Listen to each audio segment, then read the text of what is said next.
Yep. No. You immediately got to know. It is not good. That's awesome. I hope Rob keeps I'm keeping that in the recording. Fuck.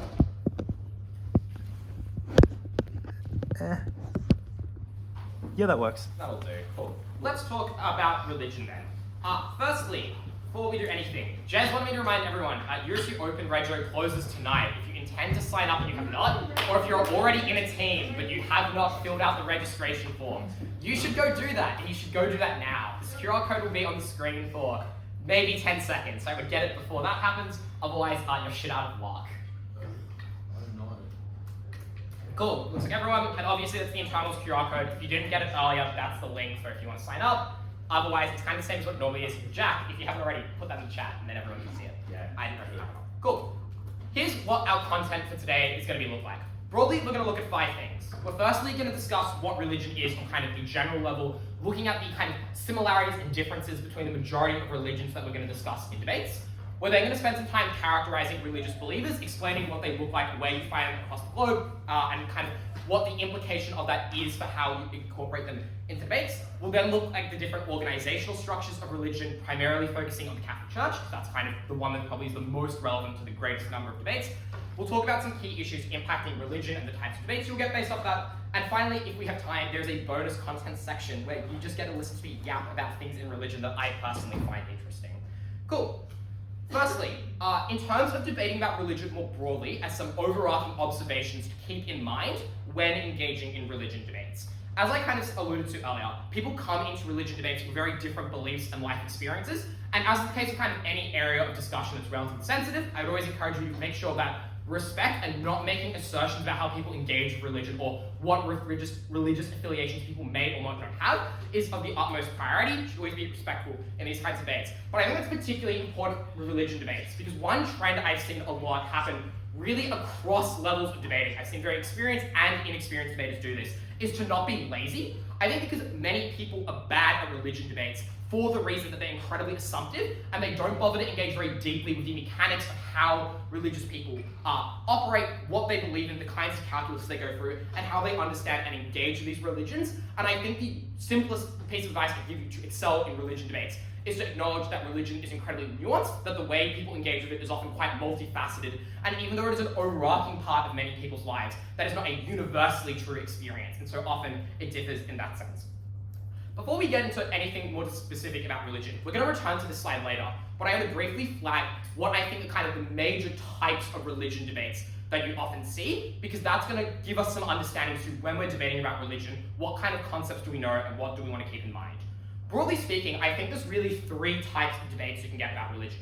The first is about religion generally. These can either be debates like that are more conceptual in nature, like the first motion we have here, so we prefer a world where religions have a widespread belief the Messiah has come, rather than a world where they can anticipate the arrival. So about conceptual ideas about religion that do not necessarily directly relate to any real or experienced religion that might allude to them.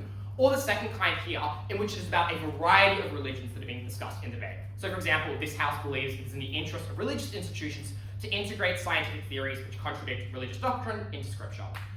That's the first type of debate, about religions generally. I would probably say this is the most common type of debate you get about religion, to the extent that when you're doing religion debates, you're often not asked to engage necessarily with all the exact specifics of religion, but rather overarching theological concepts, which is why we will spend some time today analyzing what exactly those concepts are. The second type of debate you can get is about specific religious organizations. So this is about, like, as the global South Fellowship of Anglican Churches, which many of you who are Easters might remember that debate, some of you might have done, debates about the Vatican or the Catholic Church or the Islamic faith, any kind of organization or particular kind of religion or religious practitioner and how they engage in these kinds of debates. I think these debates are really interesting. They're primarily about the Catholic Church whenever they do crop up. It does sometimes happen, it's rare to see other instances of that, and that's because these debates tend to focus around religious organizations that have very clear structures and tend to function as active debates. And so that is a kind of second type of debate. The third type is religious adjacent issues. And these, I think, is where the links to religion are the most tenuous, but perhaps where the type of argumentation you engage in is the most diverse. This is debates about things like spiritual tourism or how religious organizations should engage in things like charity or prisons. These debates often are about kind of the real kind of social impact that religions have across the world and how they influence and engage with existing social systems. So what I think that elucidates is that understanding how religion operates in and of itself is often not necessarily immediately helpful in engaging in religion debates. You want to make sure you understand not just what religion is, but how does it actually impact and how does it engage and function with the world around it. It is obviously a powerful social force, but it's one that intersects with other social forces as well, and we should have a consideration of that before going in. We might analyze these motions more later if we have time, but that's just a flag when we're debating about religion. These are the types of debates that you should kind of expect to see more broadly. So firstly, let's talk about what religion is. Broadly, on a conceptual level, religion is just a system of beliefs and practices which explain how the world works. And I think the easiest way to theorize that is religion just answers questions. So if we look at the origin of most religions, those origins are broadly region-specific ways of explaining particular things about how the world operates. Explaining, for example, how did we come into being? Why is it that we exist? What is kind of the purpose we have beyond our lives and living? What happens when we die? Often, lots of arguments that more kind of progressive theologians, theology experts, will give to you about why religion, for example, is often scientifically inaccurate. It's because they're ways of understanding and communicating ideas about the world to people who did not have a conceptual understanding of being able to grasp those high-level concepts. So if you, for example, believe the Bible is real, I would suggest it makes total sense to understand why, if you believe God is prophesizing truth to his religious people, why you wouldn't explain in detail how the Big Bang Theory works, because some peasant living in Judea in 1000 BC probably isn't going to understand that. They can very easily understand God made a bunch of stuff and it happened across a certain period of time and explain some other facet of the world. That, I think, is probably the most, it's the most clowned upon way in terms of religion, because people often laugh about these kind of creation stories and narratives. But I think they are really important to the extent it especially underpins the historical dominance of religion. So especially in a pre-scientific age, these are things that, and people who are less educated, these are often very common, very convenient, very easily digestible narratives to understand that give religion a lot of power. The other two things that religion do, though, I think are perhaps more useful to how we understand religion today. Which is to say, religion provides a system of ethics for how one should live their life, and the way that ethical system operates, while often similar to philosophy or kind of more, political ideologies, is often actually quite distinct from the way it functions in practice and the, extent of obligation people feel to upholding those kinds of things, for reasons we'll explore in a second. And also, religion provides a sense of community. I think that last one is probably the impact of religion that is the least understood by people outside of religion itself. When you do things like, for example, show up to mass every week or do things like go on a pilgrimage for Hajj, that's an event that connects you not just to the people in your local proximate community, but to literally hundreds of thousands and maybe even millions of people across the globe. Those are ideas that I think are becoming increasingly prevalent in a world that often is quite stratified, that often has less kinds of social institutions which bring people together. And so community is actually probably one of the most common reasons that people value and get really deep and invested into religion, because they find that in places where otherwise might struggle to access those kinds of things. As a note, it's often why, for example, that people who are lonely become radicalized into religious communities, is because those religious communities offer them a sense of identity and community that otherwise might be quite difficult to be able to access. In terms of the core features then of what most religions have in common, and I'll emphasize this as most and not all, there's a couple of things. Firstly, basically all religions have some kind of sacred text or scripture, whether it's the Bible, whether it's the Quran, the Torah. That is just for the very simple the various kind of Hindu and Buddhist texts that exist kind of across Asia. The reason for this is really simple. A religion had to start from somewhere, and usually some kind of written document that more educated members of the community read and were able to transpose and pass on is often helpful. But I'll note for kind of older religions especially, or kind of more, indigenous religions, you'd often find that would pass through kind of stories and pictures and imagery. So for example, if we look at kind of modern Dreamtime stories, or we look at, for example, how ancient religion in terms of Shintoism in Japan was communicated, that often was through things like artwork, and it was through means that people could understand and be able to transpose across, and then over time that was formalized into sacred text. That's really important because I do think a lot of the importance of religious texts you have to understand is often being written by either individuals who have biases and conceptions of the world, but also often written long periods of time after these religions actually came about. So the classic examples like the 4 Gospels about the life of Jesus were written about 50 to 80 years after he died, depending on exactly which theologian you believe and kind of exactly which gospel you're talking about. Yes, is that a question up there? Yeah. So I have a question from last night about the ethics. Like, for example, if there's one team arguing that religion is historically and temporally repressive, and the other team argues that like religion provides social justice, the God, charity, so on and so forth. How to win that clash to show that like your side is like objectively best when it comes to you proving like when you've got. Oh, in terms of how you like win out a clash on whether religion is good or bad. Yeah. I'm gonna avoid that question for now because it is gonna come up later, and I'm gonna kind of litigate more detail. Broadly, it's the depth of the picture you're able to paint and the way you're able to weigh the relative value of those kinds of things. So yeah, sacred texts are really important. They inform a lot of beliefs. The other big one is rituals. Rituals are important to the extent they often tie people to the communities that are associated with religion. Some of those rituals are really simple things. It's like going up to mass for an hour each week, listening to some scripture being given, having the Eucharist, and then kind of going on, chatting to people outside afterwards and living the rest of your life. Or it's things like engaging in daily prayer. These are often things that both have a spiritual function in terms of bringing you closer to God or closer to some kind of higher level of being, but also in terms of the fact that they enrich your life on a communal level as well, because they tend to be involve other people in the process of that religion. As we discussed earlier, most religions also have some kind of creation myth.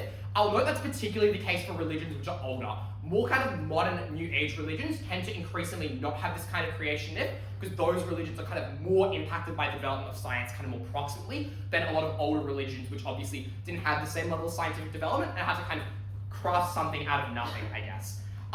The last two, I think, are probably the most interesting. The first is most religions have an afterlife of some variety.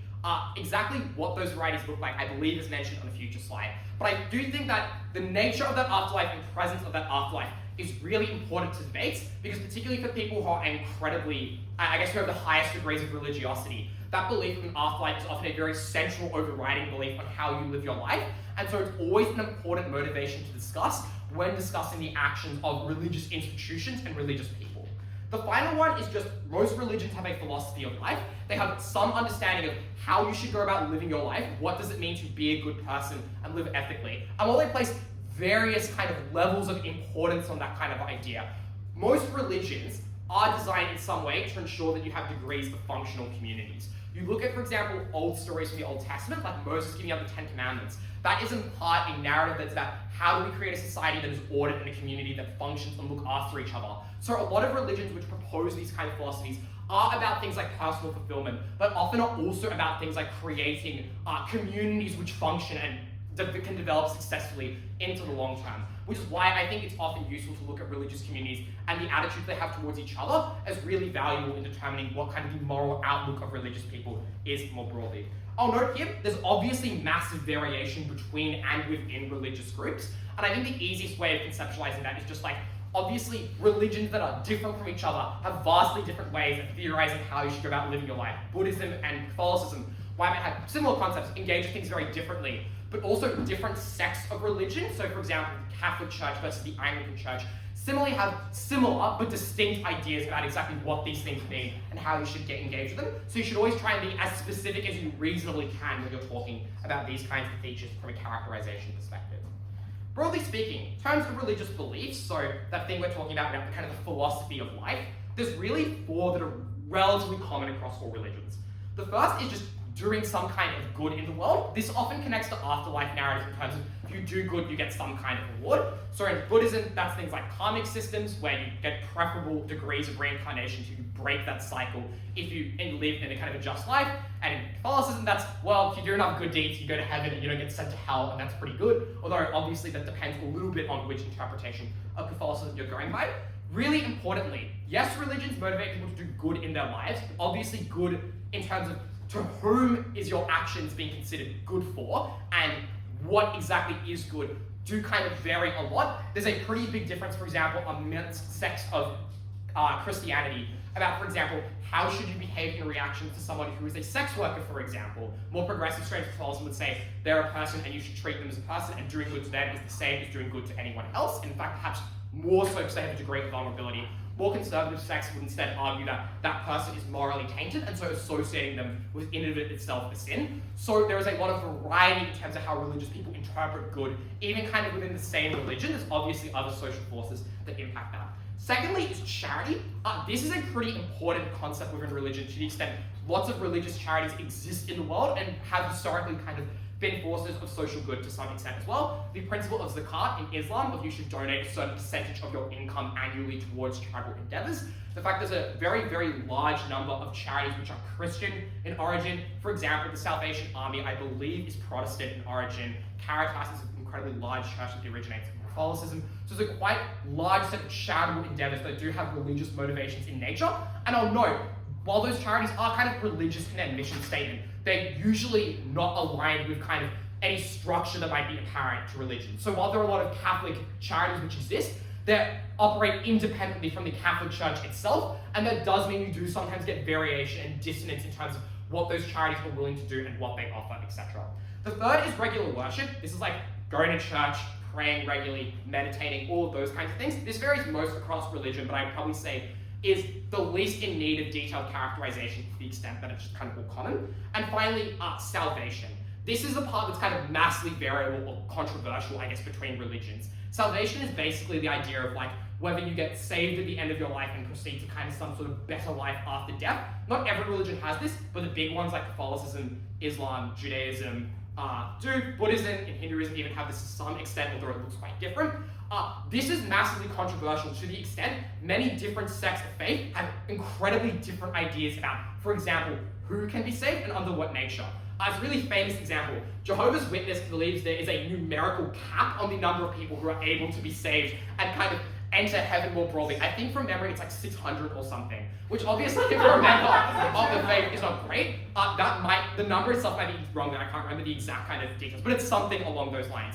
Many iterations of Catholicism have it that you need to be baptized in order to be saved, and if you have not received a Catholic baptism, you cannot be saved. More progressive strands of Anglicanism, for example, believe that everyone can be saved. So there's a very large difference in religions believing who could be saved. And I'll note that's really important to the extent that that has a huge impact on what kinds of behaviors you want to engage in society. If you, for example, believe as a Catholic that you need people to be baptized in order to be saved, that gives you an immense incentive to want to proselytize and preach the religion to as many people as possible, to inculcate huge numbers of people into the faith, so everyone gets baptized and as few people don't get saved as possible. Whereas if you don't believe that baptism is a requirement, maybe you don't proselytize as aggressively, maybe you instead believe that just teaching people to be good more generally, rather than subscribing to your specific religion, is the best vehicle for being able to achieve those kinds of things. And I think that distinction is kind of very evident in the way a lot of religions behave. Catholics famously are very, aggressive in the way they go about spreading religion that often happen alongside things like colonialism, etc. Whereas practices like Buddhism, which care more about ideas of enlightenment, are far, less aggressive in the way they try and spread that to other people, because the conception of what does it mean for someone to be saved and live a better life are fundamentally different, and that impacts the actions of the religious organizations themselves, but also believers within that religion. There's a couple of key differences between religions that are worth discussing when we engage with things more broadly. The first is just kind of the interesting one, it doesn't matter a huge amount in debates, it's just the number of gods. So monotheism is basically often associated with the Abrahamic religions, so ones from the same origin, that's Judaism, Christianity, Islam. They all believe one God, the same God, but kind of different faces. There's a lot of theological debate on whether exactly they're the same God or not, but broadly speaking the same. Or polytheistic, think kind of your traditional conceptions of like Greek or Japanese mythology, but also things like Hinduism as well kind of follow this approach. This doesn't change a huge amount in terms of how these religions operate, except kind of degrees of authority of particular figures that you might pray to, but it's interesting to note. The more important ones we're following for. Firstly is kind of what I've just talked about, the conception of afterlife. There's broadly three of them. The first is some kind of heaven or hell, which all the Abrahamic religions have, lots of other religions have as well. This is basically like there is a good place and a bad place, and based on how you live your life, you go to one or the other.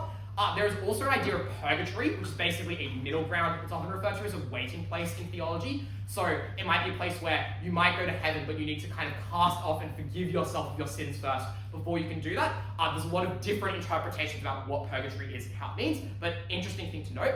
The second class is reincarnation. So that's kind of some kind of continuation of life as we know it, but I guess kind of looping it back around as opposed to moving on to an entirely different stage of life. So heaven and hell are often described, even though I know in pop culture they're often conceptualized as if you look at shows like The Good Place, it's like, oh, this place is really cool, with a bunch of nice stuff, or here's a place that's really shit, it's full of hellfire and evil, like Dante's Inferno type shit.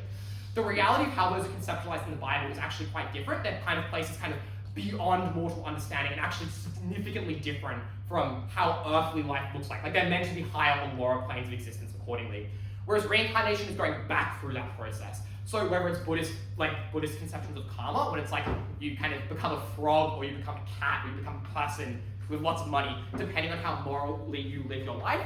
The third conception, although the kind of least common across the religions, is that there's nothing. There are some religions that just preach when you die, there is just kind of nothing there, live your life to the fullest, whatever. So obviously, as I mentioned earlier, those things have a massive impact on how you go about living your life, but also have a massive impact in terms of how desirable those religions are to preach or practice in the first place. I'll note a lot of kind of classical proofs for whether or not God exists. I forget the exact, I think like Pascal's wager, for example, is pretty heavily based on, well, if there's hell, you should buy into religion so that you can actually get the benefits of going to heaven if it's true and you don't lose anything if not. So these have huge impacts on how you buy into religion as well as how religious people operate. The third is the degree of organization. We'll talk about this in more detail later, but broadly it's like whether or not it's a religion is based around an institution like the Catholic Church, or it's relatively decentralized like Buddhism, where kind of it's far more splintered and levels of practice are often far more different. And that just kind of usually is important to the extent it impacts where authority in the religion is derived from and whose voices you should be listening to.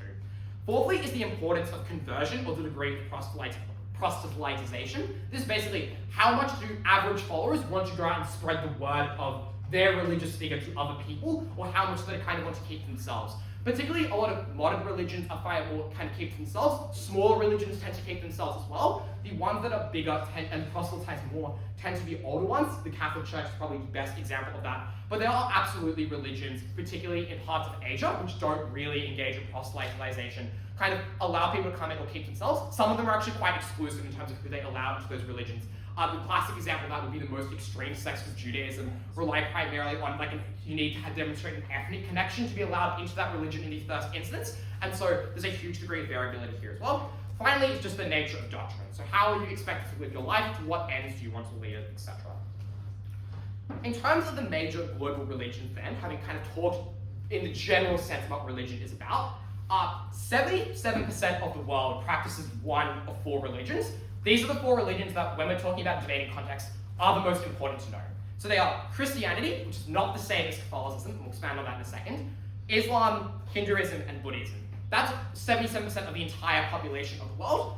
About 8% follow around 9,000-ish of the other faiths that are recorded to exist. So almost all of them are like that four. I'll note what's particularly important here is that should remind you that like a pretty small percentage of the world actually doesn't hold a religious affiliation. And obviously, that 85% of people holds their religious affiliation to varying degrees. But I think it is worth noting that it is a minority of people globally who do not subscribe to some kind of religious ideology, which I think, especially if you weren't raised in a religious family, is a useful thing to keep an eye on when you're doing kind of more broad analysis of how people operate in the world.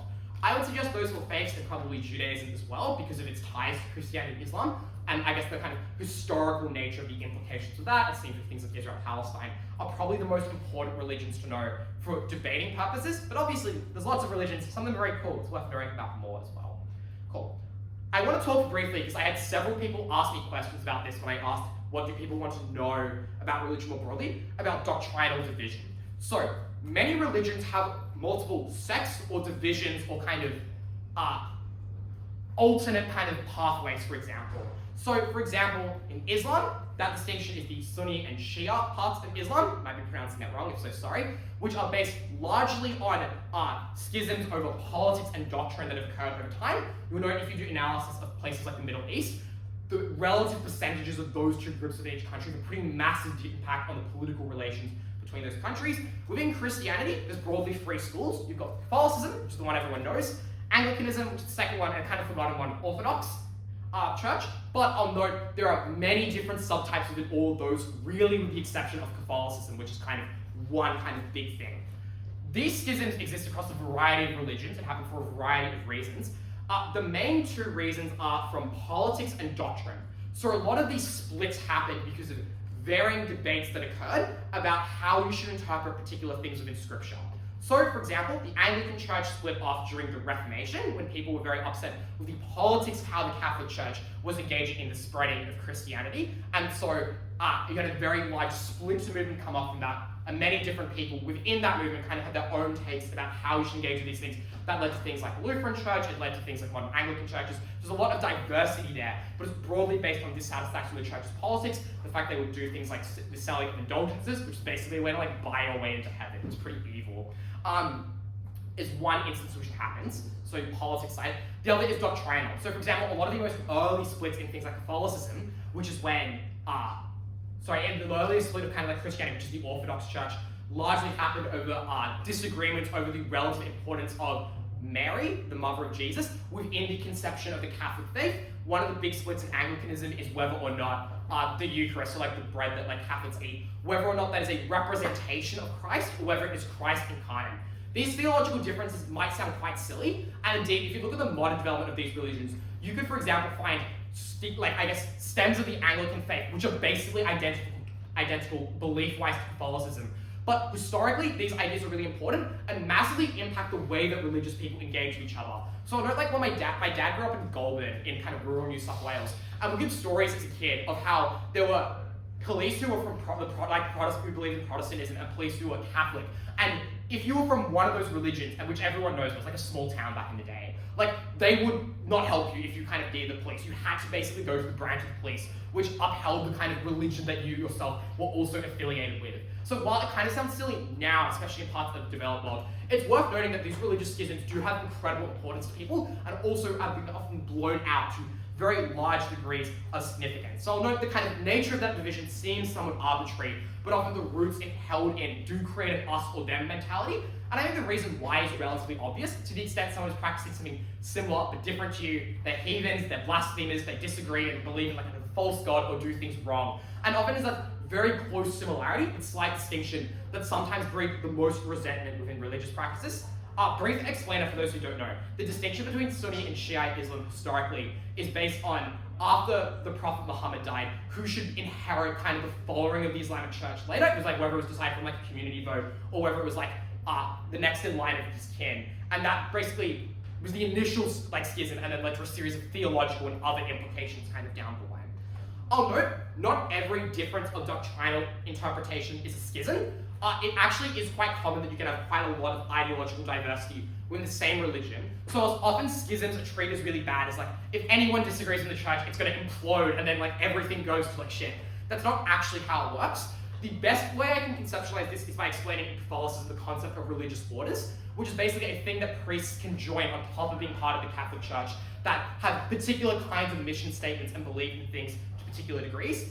For example, the Jesuits, which kind of own the school and make the school that I kind of went to for most of high school, are Catholic, but they're radically progressive and kind of borderline communist in a way that a lot of Catholics would find like quite deeply unappealing and dissatisfying, to the extent they themselves undertake vows of poverty, engage in huge amounts of tribal efforts, have very kind of left-wing style messaging in the way they talk about how you engage with communities, and some of that's even kind of evident historically in the way, I guess, different orders of Catholics, the different ways they would go about proselytizing the religion in different places like Asia and South America during the spread of colonialism. And the other ways of conceptualizing this are just like, there's often much modern debate within the Catholic Church over the issues of things like the queer movement and trans rights. If you go on Twitter, for example, there are a series of quite progressive priests who will regularly tweet against the Catholic Church when issues of trans rights come up and when churches make statements about it. And equally, you can find a bunch of conservative, like Catholic punters who do the exact opposite. So especially for these large religions, they are somewhat tolerant of like a degree of internal ideological division, but it's those core religious principles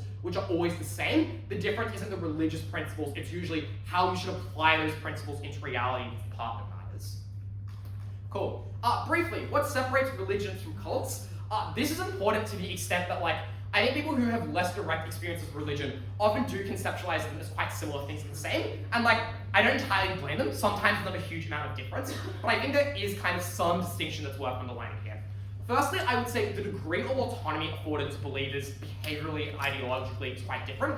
Less cultish religions tend to be ones that have a higher tolerance of ideological diversity within the religion. So I guess you could look at the modern Catholic Church as an example of that, which historically was quite bad at that. but also sects of, for example, Buddhism, which have huge tolerance for ideological diversity based on kind of where in the region you might practice, for example.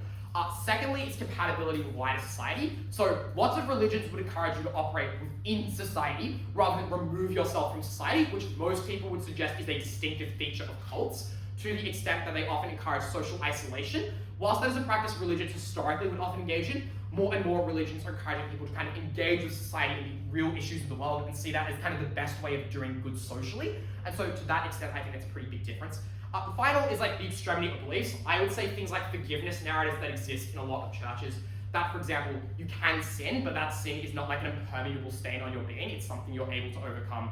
Is pretty distinct from the way that a lot of cults are very extremist messaging about moral wrongdoing, etc. I will note many religions do have cult-like origins. Like, for example, if you look at the origins of Catholicism, it's basically a bunch of really small people in a Jewish-dominated society who are preaching that the Messiah had come, where the main claim of Judaism is that we're still waiting for the Messiah to come. And then a bunch of those people got like executed, murdered, and tortured in various horrific ways until it became the state religion of the Roman Empire, and then everyone loved the thing.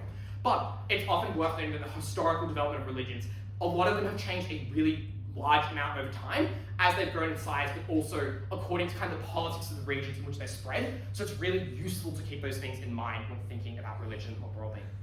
Cool, that's the end of part one. Let's talk about religious people then. I promise the rest of these sections are more shorter. That first one's the longest one. Cool. Who believes in religion? We looked at the stats of this already, but most people globally. But it's really worth noting that different religions are concentrated in different spheres. So for example, 99% of people who believe in Hinduism or Buddhism are located within the Asia-Pacific region. And that's basically the case with most religions around the world. They tend to have most of their popularity concentrated in particular regions. And that makes sense once you realize that religions almost always have some kind of historical origin point, or like one or two points where they seem to crop up simultaneously. And so to that extent, they often are in relatively similar spheres. But the spread of religion and where people believe in religion is often impacted by historical social forces. So back in I guess like 0 to like 1000 CE, trade was a pretty big way that religion often spread. Famously, that's kind of how Islam spread around large parts of, from, for example, the Middle East all over the way to countries in Asia. Like obviously Indonesia is a Muslim country. It's quite far away from like Afghanistan, for example, or other parts of the Middle East. It gets there mainly from trade, from the fact that religious people are the ones who go there to sell stuff, and as they do that, often religion spread alongside that. It's also a reason as to why Christianity is statistically the most equally dispersed religion across the globe. It's because the European countries were basically all Christian, so either Catholic or Anglican, depending on what time you're looking at. And as a result, when they go and colonize the entire world, that basically spreads Christianity to everywhere, which is why, for example, you have Christianity practiced in places like the Philippines and Mexico to really high degrees of worship, just as you do in places like the US or kind of Europe more broadly, as well as parts of the Middle East as well. Cool. I will note, atheists and unaffiliated, so people list on surveys who like don't have a religious affiliation, which notably is not always the same as atheism. Things like agnosticism often exist when you don't tie yourself to religion, but still have kind of maybe some interesting takes about religion. They're mostly found in the developed world, and reasons for that we'll explain in a second. There are exceptions to that though. I want to note, China is the only country in the world which is a predominantly non-religious population.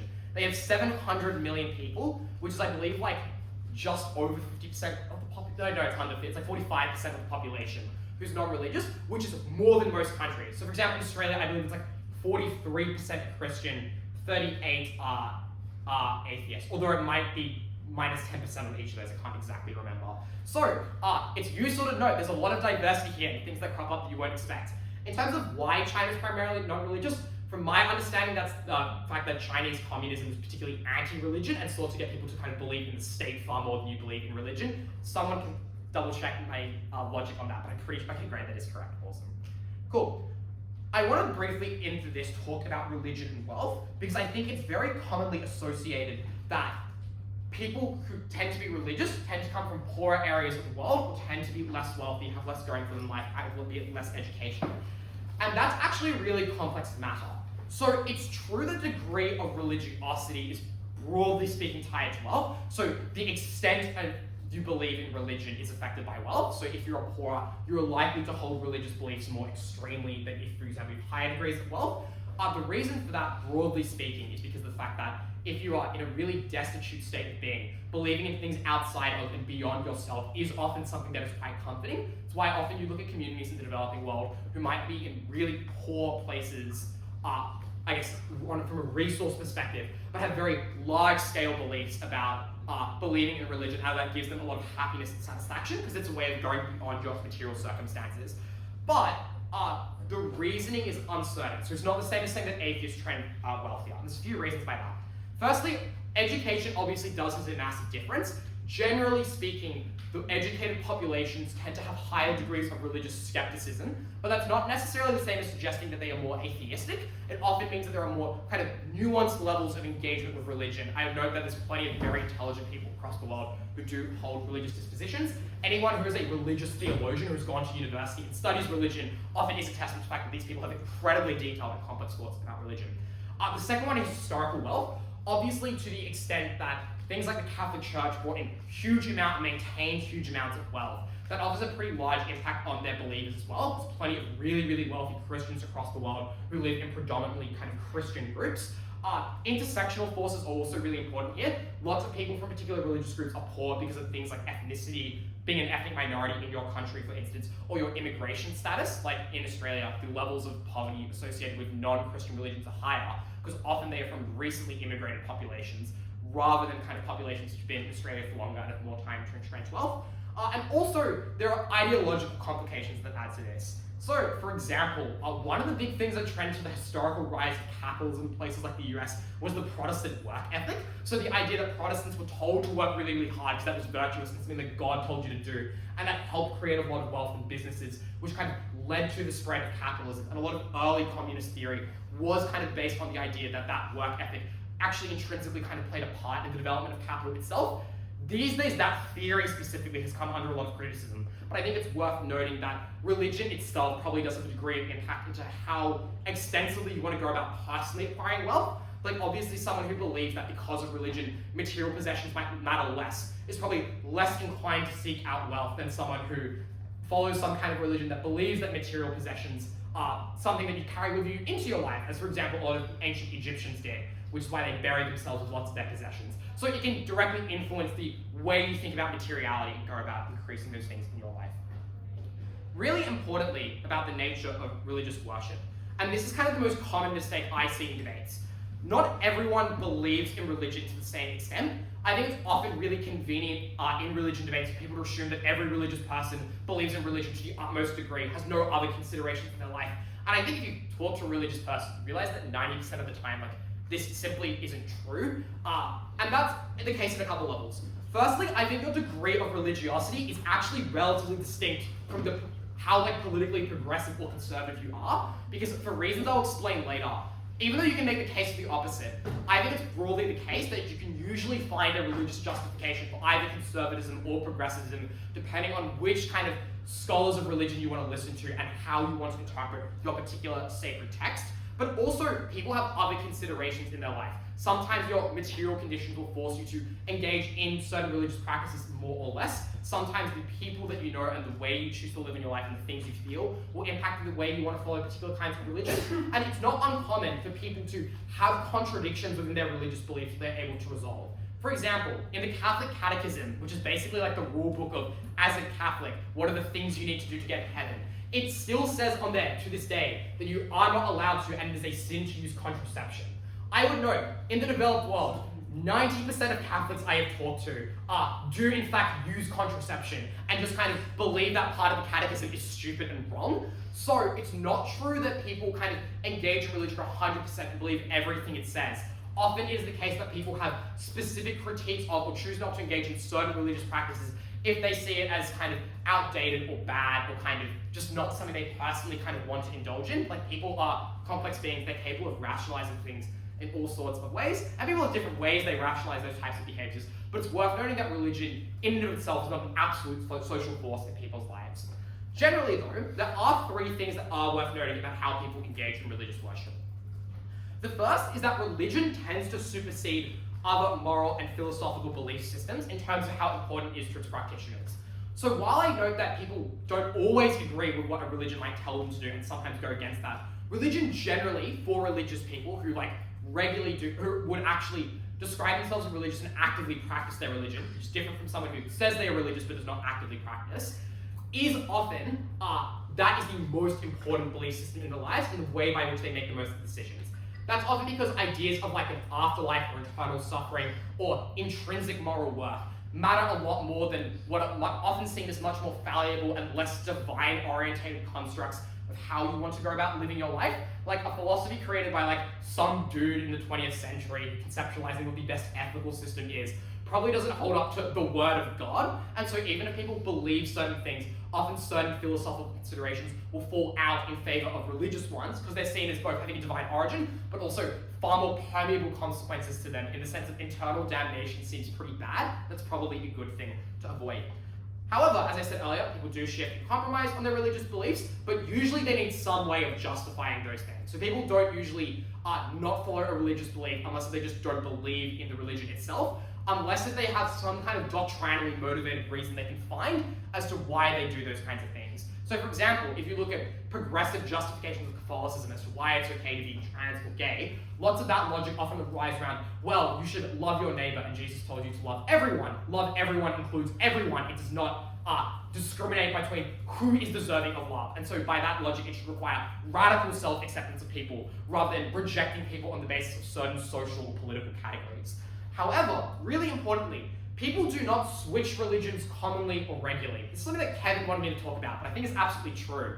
Which is to say that a lot of the time, people in debates, when we're talking about whether or not particular movements should cede from other type of religious groups, the risk of whether or not a schism within a particular religious group was occurring, people often use the logic of, well, you could shift to a church that kind of aligns more with your faith. So for example, the Catholic Church starts being too progressive, you could just leave and join like a more conservative sect. People tend to be incredibly reluctant to do this though, for a variety of reasons. The first is this tends to break your sense of community. So to the extent that you are ceding from a religious institution, but many of the people you know are not, that is a form of icing yourself out and means you lose a lot of the social connections and I guess sense of identity you might have otherwise had. Secondly, it's often wrapped up in historical or familial ties. So lots of people are religious because their parents were religious or they went to a religious school or inculcated in religion.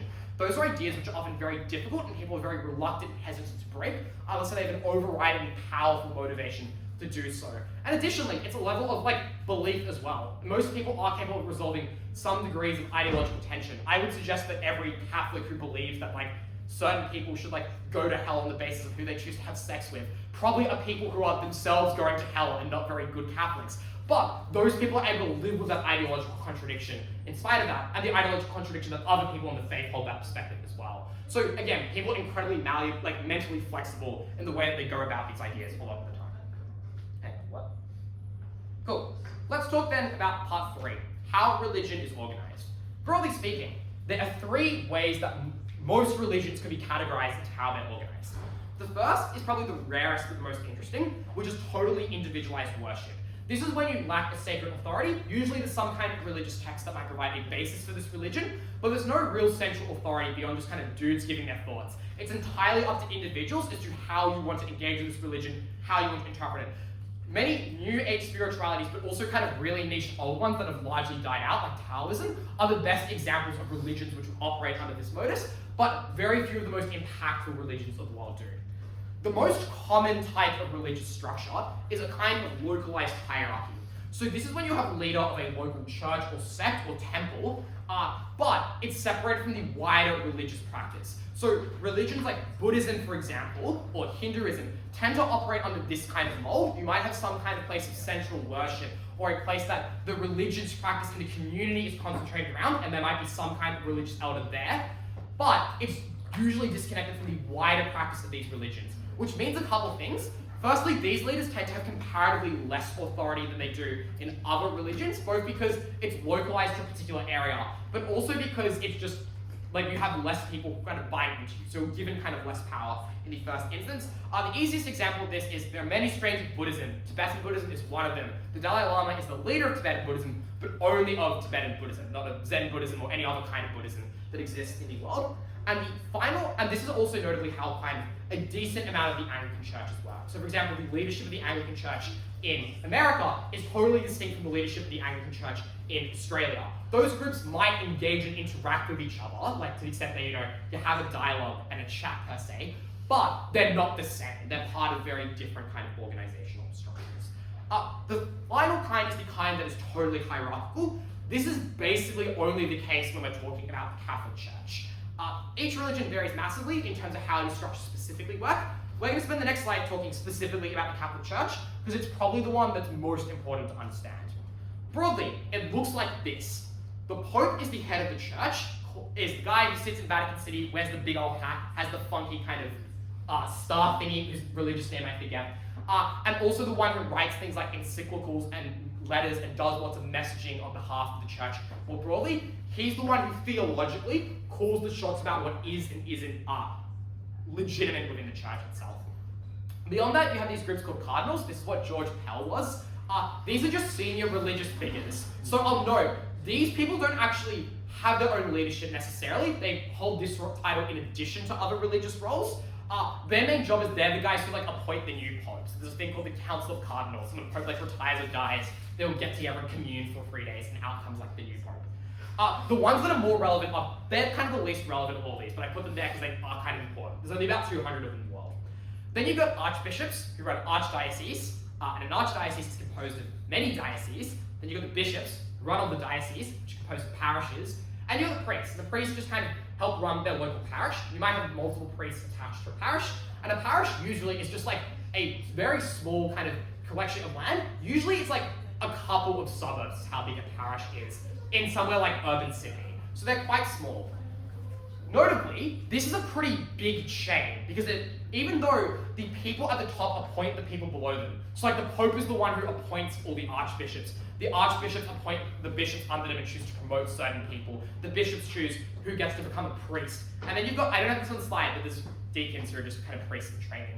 So even though everyone kind of decides the level below them, these are really large and really complex chains, which means that the average person's connection to a lot of these people is relatively disparate, and it means that there is a degree of kind of theological tolerance that can happen here. You tend to find, for example, that archbishops in the US might have widely different opinions about religion from archbishops in other regions of the world, or even different archbishops within the US. It's really funny, not really funny, but it's a kind of interesting story.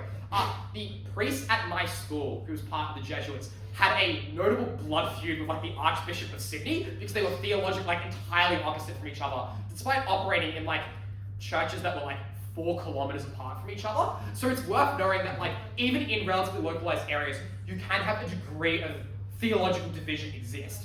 Importantly though, that theological division does have practical consequence on you as a priest, usually in terms of, because archbishops and bishops control the composition of where people are, they can often do things like send you away to another parish away from you currently practice, or do things like block you from moving up that hierarchy because they're the ones who basically gatekeep when you're able to progress up that hierarchy. And so there is a lot of politics that goes beyond you exactly where you are in that hierarchy, but also the kind of level of discourse you can engage in varies a lot. So when we're talking about theology of the church and who kind of preaches messaging more broadly, the Pope, the archbishops are the ones who kind of hold the most weight in terms of when you see the church doing a particular thing and being criticized or praised for it, it's usually the popes and the archbishops who are engaging in that kind of dialogue.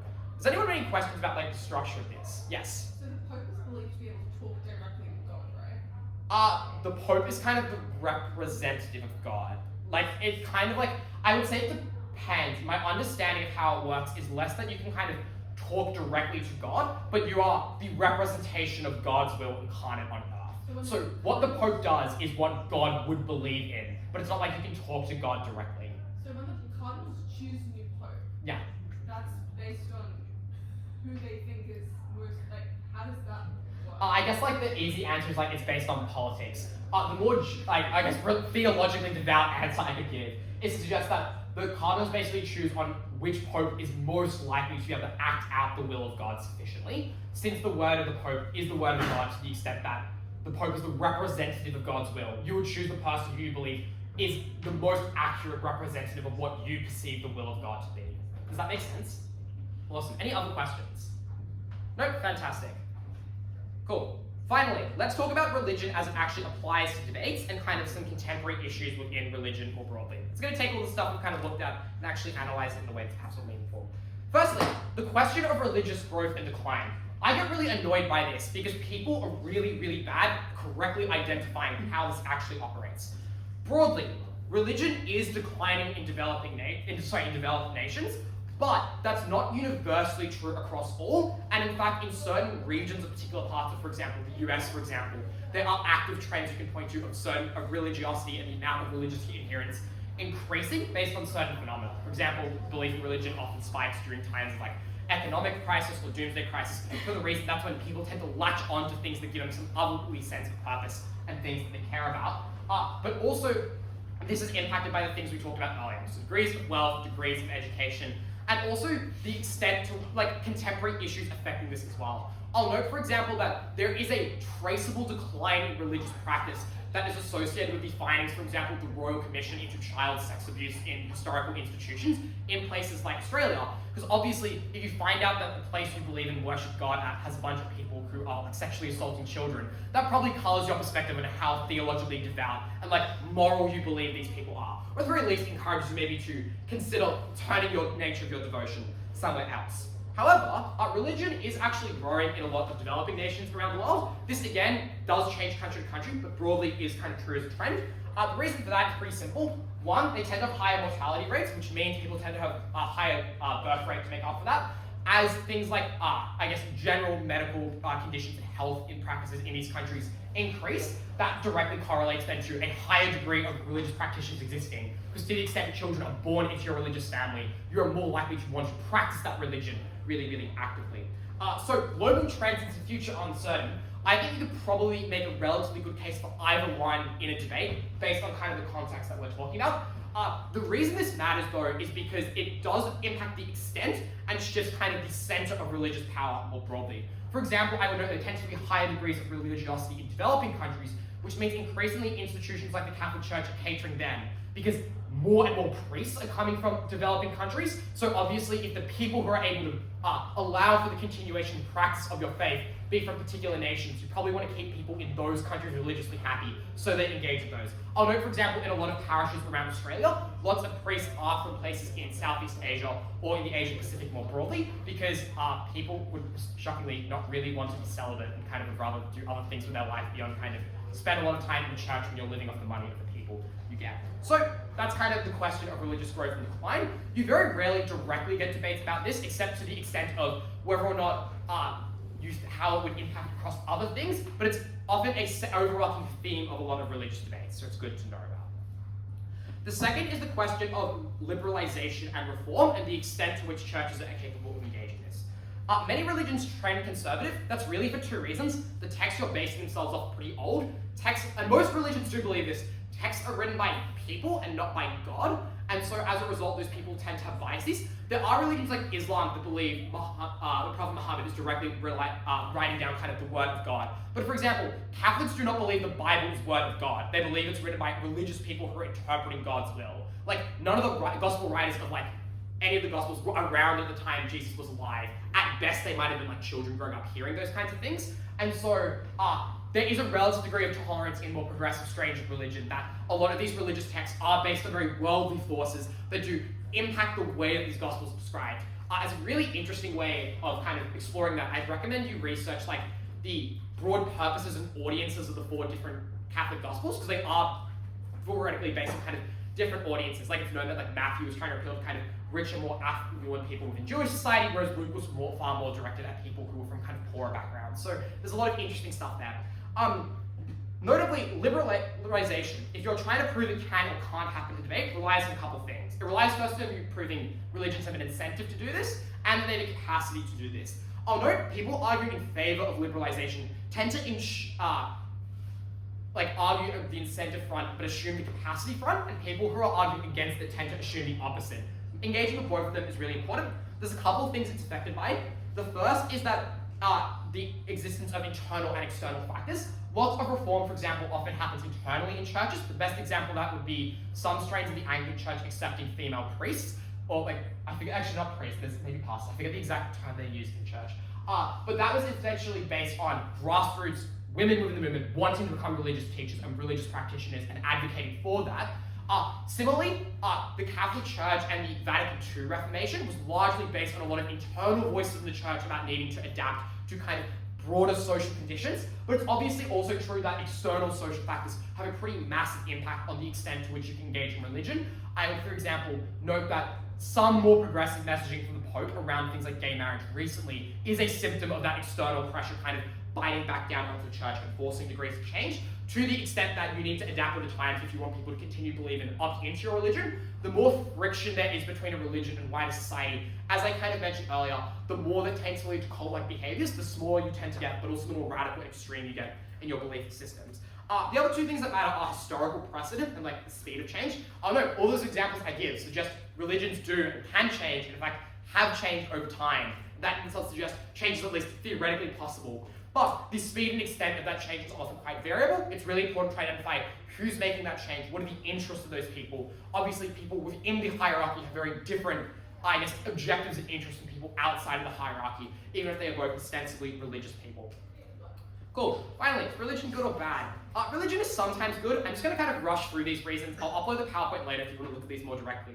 But broadly, is religion good? Sometimes. It gives people a sense of unique purpose, and I think it's distinct from other kinds. To the extent there is a life after death, that's something that extenuates kind of the level of which you can derive meaning from, that's often seen as good. It means it's kind of a less fleeting kind of purpose to purposes which are more, I guess, tenuous in life, which means people tend to opt into and believe these things more. Often they're associated with kinds of moral goodness in ways that are relatively good as well. Secondly, as I talked about a few times, it gives a community sense that's really unique, but also incredibly structured. It requires less of you having to do things. You're participating in structures that already exist and been established for you, and that often makes engaging in religious communities really easily. Like you can just show up to mass every week, and then if like there's a dinner or like a morning tea afterwards, you just go to the morning tea. That's a lot easier than trying to actively go out of your way to find communities that you've common with, which might be separable to things like collapse or just kind of not working out. It's very difficult to happen in religious communities.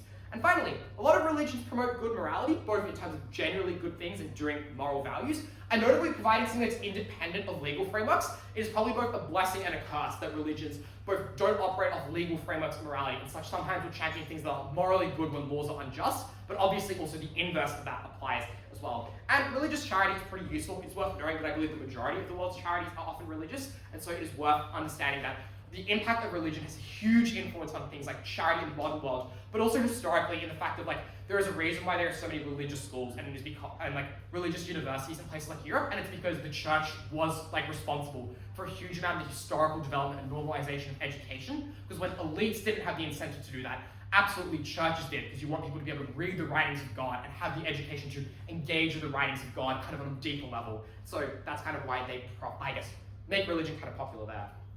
Is religion bad though? Sometimes.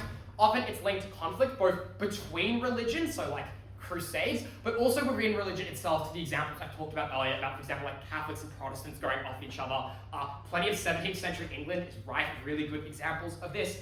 But often it can be argued as well that are these actually religious conflicts or just kind of outlets for other conflicts? For example, the fact that lots of Catholics are Irish and Protestants are British. Those two groups famously don't really like each other or haven't always got along particularly well. There's also a lot of arguments that are interesting in terms of religion being bad for religious people, harming minorities, generating corrupt hierarchies, all of those kinds of things that often insulate or make it harder for religious people to thrive. This is obviously very obvious if you're a queer person in religion that's really homophobic, it's probably really bad. But also even just to the extent of that religion forces you to make suboptimal choices that might be bad for your life. Like for example, if you're a poor Muslim, still having to give money to charity, even if that might materially impact your financial well-being, but not doing so has a direct impact on kind of your moral worth as a person, that's quite a difficult thing to do.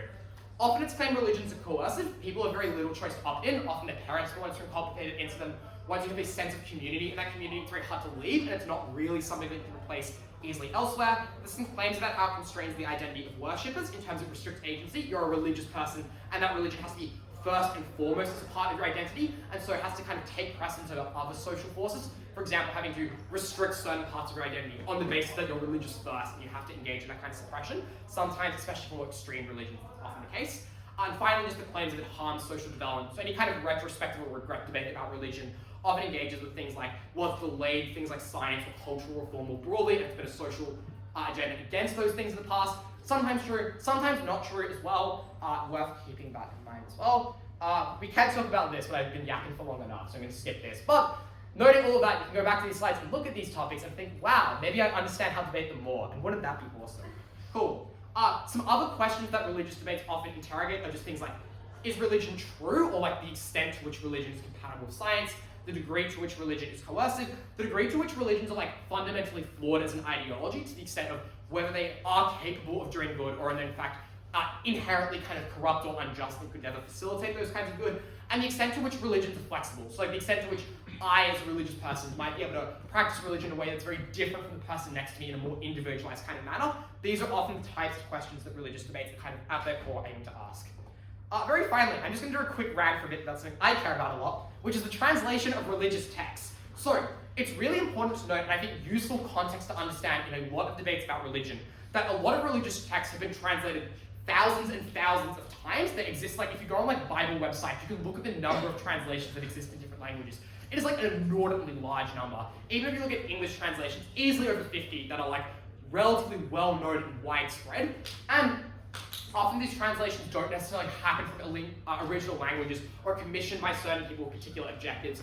And so a lot of the way that religious people talk about and describe religion is based on very humanistic forces that have a massive impact in terms of the way you perceive in religion. And so a lot of modern religious and biblical scholarship, both from religious people and also non-religious people, because a lot of theology scholars are actually non-religious themselves, which perhaps is a useful piece of characterization to know. But does involve studying and correcting or realigning these kinds of translations. So translations are often skewed on the basis of gender. The King James Bible, which is probably the most well-known English language Bible, has a lot of really cool sounding phrases in it. It's a really good example of this, to the extent a lot of modern theological attempts for justifying homosexuality within the Catholic Church have been based on going back and, taking down translations like the King James Bible and pointing out that it actively mistranslates certain portions of the Bible to the extent that it misrepresents how particular things are being described. This is very similar to how things like abortion operate, and in fact are very old and kind of foundational kind of ideas in the Catholic Church. The most famous of these examples that I can think of off the top of my head is probably the idea that like Eve comes from a rib of Adam in the creation story, where if you read the original kind of writings that was had, it was as part of. So initially it's kind of more like the Greek myth of like being two people that like split in half, as opposed to coming from a subordinate part, which obviously has massive implications on how you view the role of women in the Bible, whether you justify see them as something that's equal or as a part of and subsidiary to men. It's a huge impact on the way that religious narratives develop. So it's really useful to keep in mind that these things are incredibly flexible and have often been constructed in arbitrary ways to influence social development, which means that it's not necessarily always true that religions are inherently sexist or inherently kind of racist or homophobic, but often that they've been made so by particular kinds of translations. Obviously, not always true, but certainly some of the time. Finally, religious conservatism. I personally don't think it has a lot of a strong theological basis. And I'll note, I think it can demonstrate by the fact that very few religions across the world are like wholly conservative. So it's worth keeping in mind that religious person and conservative person are two different things. They're not the same. That's a straw man that a lot of people in debates like engaging in. I don't necessarily think that's true, and I think it's something you can easily fall victim to. You should always do more work if you are making that characterization to explain why. There also is, and I didn't mention this in kind of current trends around Reformation, but there is increasingly revisionism around the literature in ways that I've described. Things like narratives of Jesus as being trans, both in terms of like historical and kind of contemporary art, are increasingly resurfacing and seen as new ways of interpreting that kind of messaging, but also there's some other stuff as well. I stole this from an AWGMDC seminar, but there's this thing called the Non-Binary Hebrew Project, which is basically adding gender-neutral language into Old Hebrew, which is traditionally a gendered language. And a part of that site, and I was reading this last night, it's really interesting, actually has theological justifications for gender identities beyond men and women within that religious text. So it's worth noting that the composition of religious people themselves are often diverse and very different agendas.